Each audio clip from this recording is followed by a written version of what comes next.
Okay, we're getting ready to head down to the spot here. The razor's not on yet, but we just wanted to, we're not going to show you exactly where it's at because we're trying to, well, filming on a phone, and two, I don't want you guys to go to our special minnow catching spot. But I will be heading down there. I've got some montage video of us driving the razor. I'm pretty sure it's fairly good. If it's not, I will get some new stuff for you guys, but I will plug that now.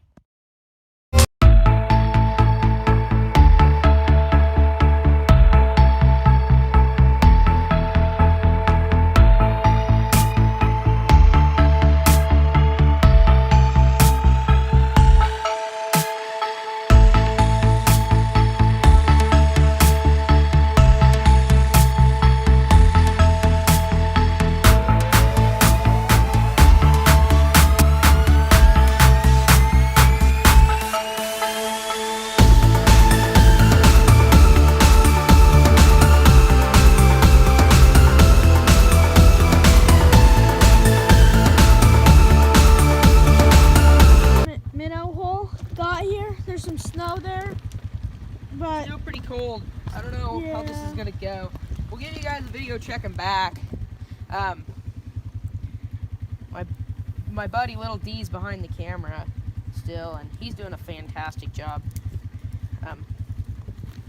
You can hear the razor running in the background. Sounds like a freaking motorcycle. But yeah, the water's still coming through, so we might be able to get something down there, but it's pretty cold here. Yeah, I wouldn't be surprised if my trap doesn't get iced in. Yeah. And that would be bad. Because we're breaking ice if it got iced in. Yeah. But I don't think we're getting cold enough around here to ice this creek over. Yeah, especially with the moving water. Just warmed up a couple days ago. The past week's been freezing. So I'm going to see if I can't break through this ice, and if I can't, well, then I'm going to have to go where we're supposed to. But anyway, so now, I had a video last year that I lost about minnow trapping, but it's pretty simple to follow. So first, you're going to want to get your carabiner on the end of your rope, and you're going to run it down and bring it around these pillars. Click it in place. Pull it tight, let it drop, pull the rocks back so that it can go down there, and then push the rocks back. Then you're going to want to make sure she's tight, which she is, and you're going to want to throw all your line over the bridge ahead of time. Now, you're going to want to have a 20 gauge shotgun shell or a piece of PVC on your dang rope because it makes it so much easier for dropping. So just pull the phone back over, Dino. I don't want to drop my phone. But no, so then you just basically use your hands to drop this down. You can even drop the 20 gauge if you don't like it. And like for this, I want to be right there because I remember the creek last time. We might have a problem. Yeah, so I'm gonna go ahead and bring this back up, and I'm gonna throw it out in the water there. But yeah, out there. Yeah, but that's all, Dino. Right there. Bring the phone back in. We went down and we set the minnow trap. Heck, we did everything. But now we're back home, and we're just thinking. We said we were gonna show you some recipes, some modified s'mores, some campfire garlic bread.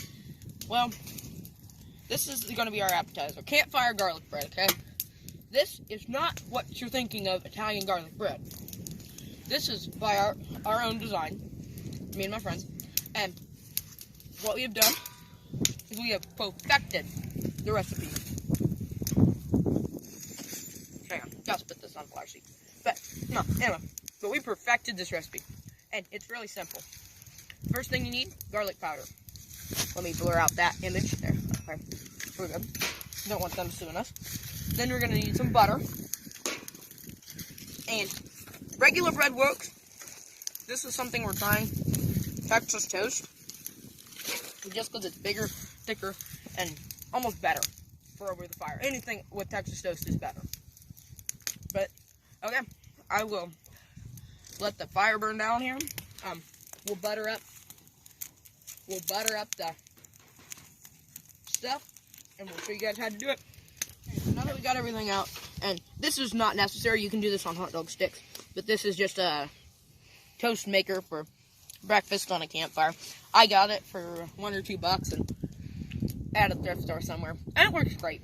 So that's what we're using today. But like I said, you can do it on weenie sticks too. But here's how simple it is. Grab your piece of toast, or your piece of bread, sorry. It's not toast yet. Texas toast, I should say. And butter it. You guys should know how to butter it. I'm setting mine on the table. But You probably want a plate. What? You probably want a plate if you're doing it. Yeah, if you're doing it anywhere but on your own very home table. But you know me. Well, you don't, because this is our very first video. But now, you know what I'm saying. You know, just be fairly clean. But then once you're done with the butter, simply open the garlic powder. Dang garlic powder opening. And apply a bit. Apply a bit to it. Not that much. You can always add some later. And just you want to work it in. There we go. That's a finished piece. I'll repeat that on the other fork. And we'll get back to you when we're cooking. Okay, so I just wanted to show you guys, we're cooking them now, and I want to show you guys a few precautions when you're cooking them. Now, cook them to your liking. I like the butter and the garlic to all be soft and the bread to be kind of just getting toasty, but you can cook them to whatever liking. It's butter, so, you know, if you're worried about butter being cold, then that's a consideration, but I'm not, personally. So here's how it's set up. Now notice how we took into consideration where the flame is. Don't put your grate right over the flame, because you'll light your bread on fire. And who wants burnt bread? Okay, and then step 2, you guys can see, we are letting that stuff drip down. So be careful if you don't want your flame to flare up. If the butter drops down off the sides, it might go boom. That's the only reason that a hot dog stick is better, because you can stick it through the toast this way.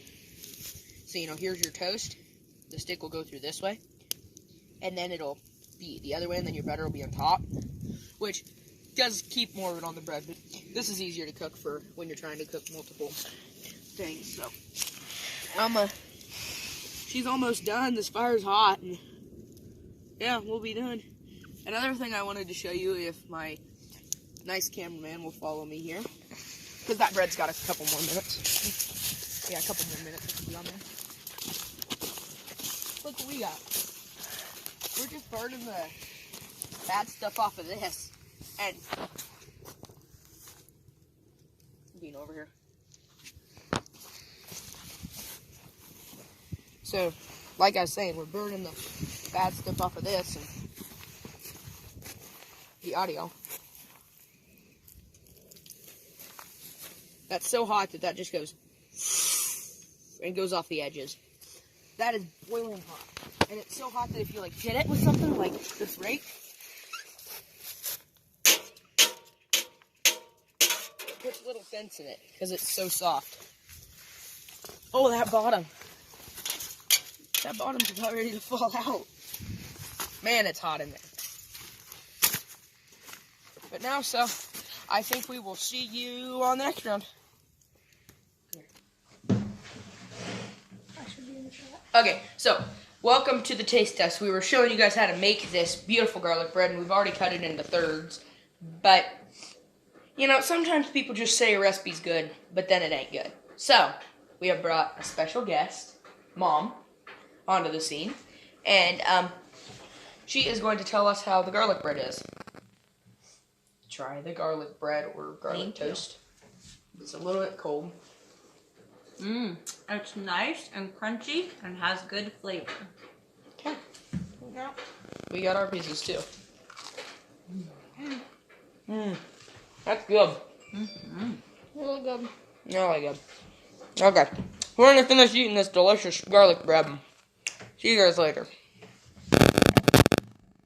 Welcome back, and today we're gonna be working on our modified s'mores and maybe even some other mellow tricks I know. So, now, let's get into the video.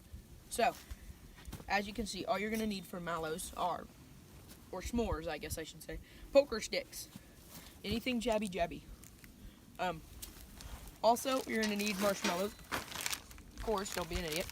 And I use chocolate chips, just because that's what we have, as well as coconut and graham crackers.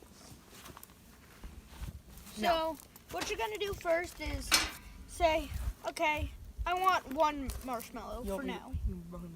So, take my marshmallow and start roasting it.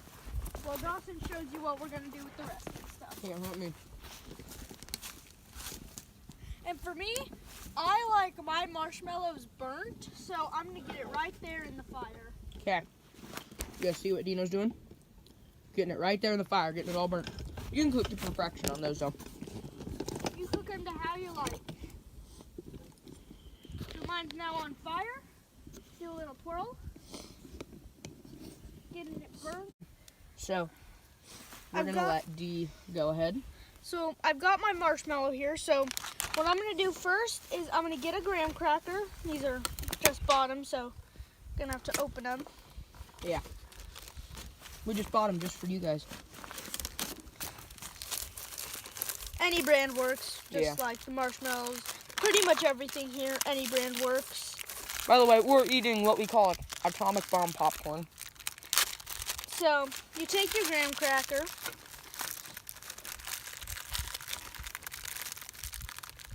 If I can get it open. You need a knife?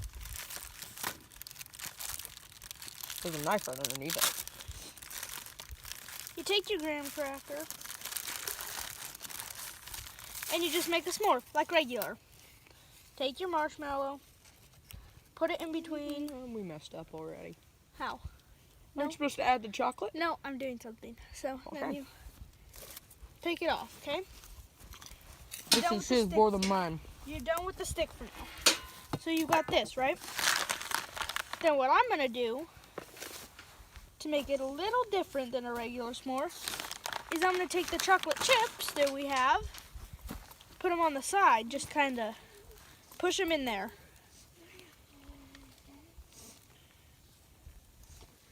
And then we've also got coconut, which we're gonna be using for the modified part. Open the coconut up.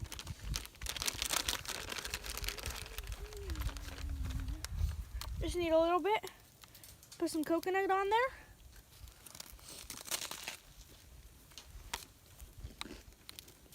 Good stuff.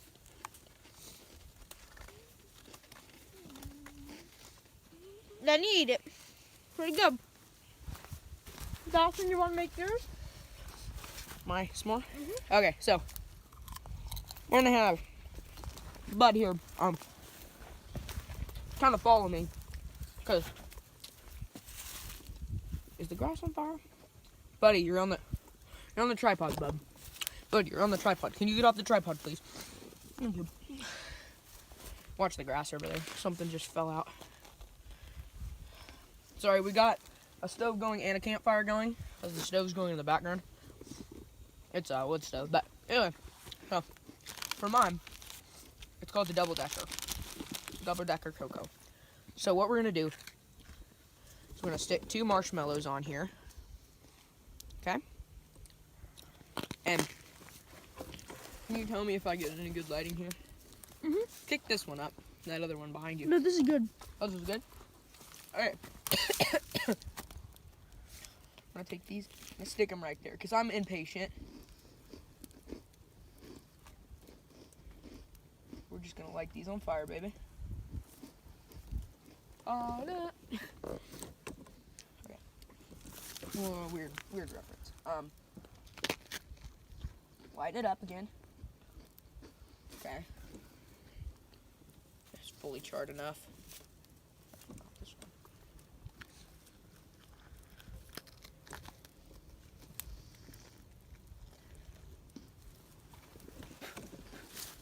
Okay, so as you can see, fully burnt.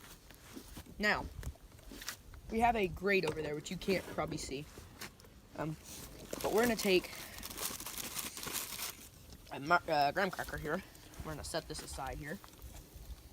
Sorry, I'm right in the front of the camera, guys. I'm trying to set this down. Okay, we're gonna pop it apart into twos, and we're just gonna do one of these deals.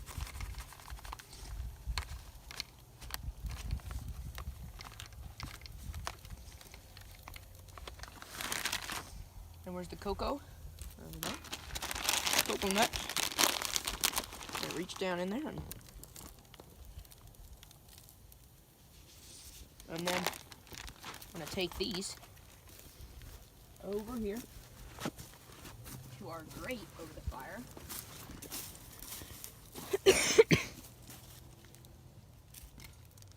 And let those heat up here. They'll melt, and then once they're melted, notice I did two, and I did 2 marshmallows. Well, what we'll do is we'll put those 2 in the middle, 2 on the outside. Are they drag racing trucks down there? We are not in Baja, I promise. We are not in Baja. But somebody is driving their hot rod on the highway right now. Okay. But anyway, so I'll get back to you after that melts. And then, well, we'll go from there. Okay? See you guys in a bit. They've already toasted. But the marshmallows got cold while they were toasting. So pro tip, toast them both at the same time. So we're just going to go. Ner.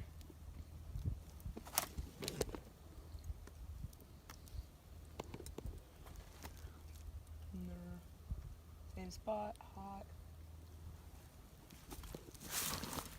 Okay, now they're hot. Roasted toasty. Okay. So now here's how you do it. 1 mallow on an extra gram. Or no. Told you guys wrong. 1 mallow on the coconut and stuff. That on here. And then here's where the pro tips come in. Same with the second.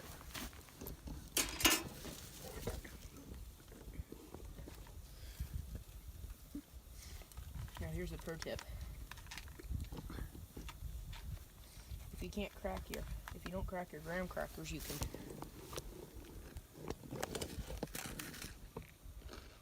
double stack. But if you do like mine, it's gonna be harder. But okay, guys, we're gonna enjoy these s'mores and see you guys later. Okay, we haven't checked the trap yet, guys, but I wanted to show you guys before we check the trap as we're getting our stuff. If you're trapping in an SUV especially, there's 3 key pieces of gear you need. If you're trying to catch crawdads, get a pair of these cheap salad tongs. That way you don't get pinched. It's way easier to handle them. 2, a 5-gallon bucket to put your minnow trap in. That way it doesn't get your SUV muddy. And also you're gonna need a bait bucket to put the creatures in. You could find these at Academy. Academy. This is about $2 at Walmart. Or Yeah. if you can find it on sale. And a 5-gallon bucket you get it at Lowe's, wherever you want. Lowe's or Home Depot. Schlins. Or Schlins. Hardware store. You can use old ones out of, old oil ones. But now you're gonna want to bring your tongs. You always want to have your tongs. And you're gonna go over. Don't hit your butt with them though. I thought I had a back pocket. I'm not used to sweatpants. Dawson, you're gonna go with tongs. Again, don't put it in your pants. Okay, down there. I can't. You might not be able to see that, but right down there, he's moving that little trap. And you're gonna pick your trap up here. You just pull it in with your hands, just like so. Yeet. I don't think we have anything. No, I don't see anything.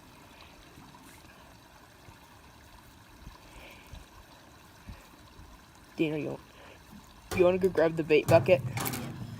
Okay. Okay, so as you bring it up, on shore here. Now we don't have anything, so we can't demonstrate, but I will do a quick demonstration. So you take this off. If you had something in there like a crawdad, you take the thing off, open it up, Grab your tongs. and then I'm gonna use the bait because I'm gonna have to throw the bait back in the creek. And you're gonna use your tongs to grab the crawdad. If it's a minnow, don't do it. Just pick the crawdads out around it, and then go like that. Or if put it in your bait bucket. Now what I'm gonna show you is if you do in fact catch a minnow and you need or minnow or whatever, and you need to put it in your bait bucket, and you don't have your bait bucket full. Here's how you fill your bait bucket. Step 1, clip bait bucket onto line. End of line. Okay. Step 2, you're still connected, right? So you're gonna drop your bait bucket down over the side. And it's supposed to Now this works better when you're over a bridge, correct? what do you mean? Like this. This works best if you're over a bridge, yeah. If you're down by the creek, like if you've got a stake on your line, you won't be able to do this. And another thing is if you can't get water in it easily because of circum, okay. Anyway, you get the picture. If you can't get water in it, pull the lid off, like so. Or just open it up, and then repeat with the lid open, and you'll get more water. Okay, guys? Again, just put it back in. Yeah, just, and then if you, Down in the but creek. like, if you need to empty water, Just open up that little hatch. open up the little hatch and dump it over the bridge. Okay, we'll see you guys on the next go round.